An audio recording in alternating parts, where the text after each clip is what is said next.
Today is Saturday, August 2nd, 2025.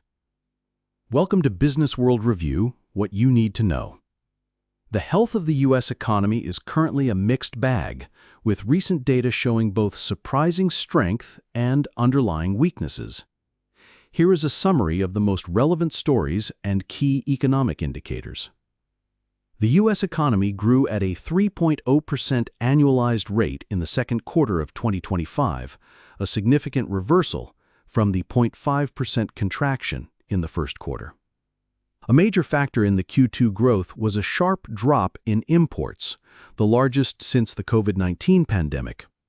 This decrease was largely a result of companies stockpiling goods in Q1 to get ahead of proposed tariff hikes.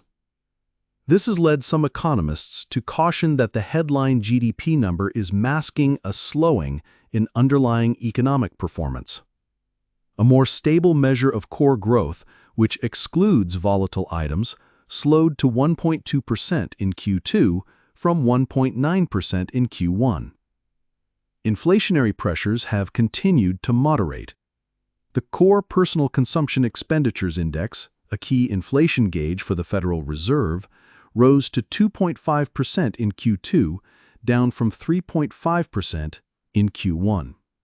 This has led to expectations that the Fed may consider cutting interest rates. Job growth slowing. Recent reports indicate a softening labor market. The economy added just 73,000 jobs in July, with significant downward revisions to the May and June figures, suggesting a much weaker job market than previously thought. Despite the slowdown in job creation, the overall unemployment rate remains low at 4.2% as of July. However, this masks disparities, with recent college graduates and younger workers facing a tougher job market.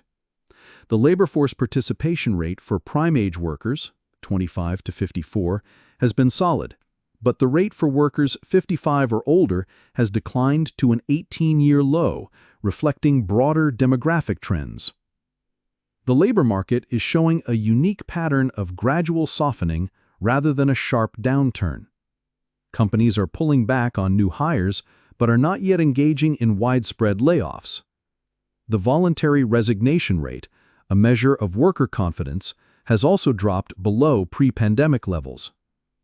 President Donald Trump's trade policies, including newly reinstated import tariffs, are a central source of uncertainty. Economists are divided on the impact, with some arguing they will damage the economy by raising costs, and others acknowledging they are meant to protect American jobs. The anticipation and implementation of these tariffs have caused significant volatility in trade and investment. The Federal Reserve is under pressure to cut interest rates, but it has so far held off, citing low unemployment and elevated inflation. However, the recent weak jobs report has increased the likelihood of a rate cut in September. Consumer spending has shown lackluster growth, and private investment has plunged, which suggests that households and businesses are becoming more cautious amid policy uncertainty. The International Monetary Fund has raised its global and U.S. growth forecasts for 2025, citing a weaker-than-expected impact from tariffs. However, the IMF warns that risks are still tilted to the downside if trade tensions escalate. The Federal Reserve Bank of Atlanta's GDP Now model is currently forecasting a 2.1% growth rate for the third quarter of 2025. Accounts receivable factoring can quickly provide cash to businesses which do not qualify for traditional bank financing. Contact Chris Lehnes at Versant Funding to learn if your business is a factoring fit. You can reach Chris at 203-664-5585 or email him at chris@chrislehnes.com. Thanks, and come back tomorrow for the latest Business World news.